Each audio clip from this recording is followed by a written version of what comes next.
হঠাৎ করে আবারও মুখোমুখি কিন্তু সাকিব, অপু এবং বুবলি তিনজনের একটা অডিও কল রেকর্ডিং কিন্তু ইতিমধ্যে নেট দুনিয়ায় তুমুল আলোচনার কেন্দ্রবিন্দু হয়ে উঠেছে।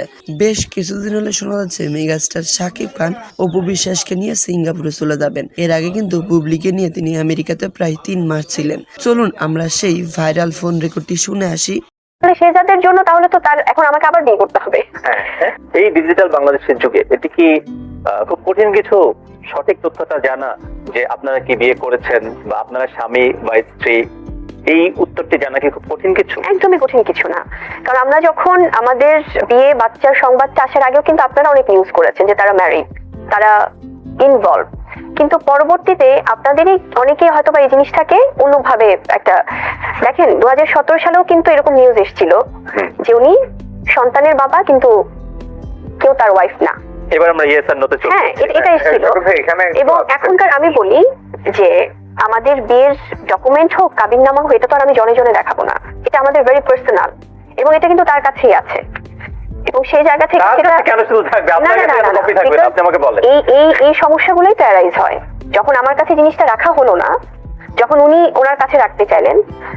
আমি অ্যাজ আ লাইফ পার্টনার আমি তাকে ট্রাস্ট করতেই পারি। আপনি যদি সহযোগিতা চান, আমাদের সাংবাদিকরা সহযোগিতা করতে পারে ডিজিটাল বাংলাদেশে।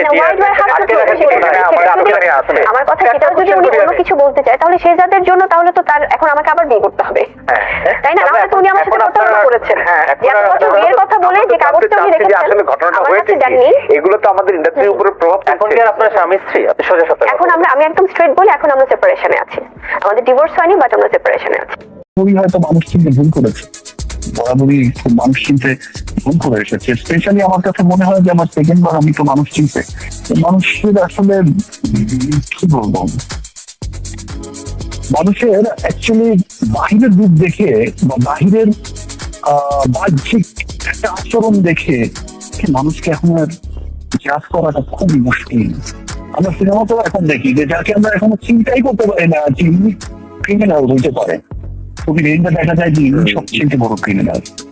যেটুকু জীবন আমি নষ্ট করেছি বা আমার পরিবারকে অসম্মানিত হয়েছে আমার কারণে, আমার ফ্যান্সরা অসম্মানিত হয়েছে, আমার যদি কোটি মানুষ দেশ বিদেশের মানুষগুলো কিন্তু অসম্মানিত হয়েছে আমার কারণে বা আমার মূর্খতার কারণে, ভুলের কারণে। এবার আমি তো তাদের কারণ বলে বুঝাইতে পারি না যে এখানে আমার দেশ কবে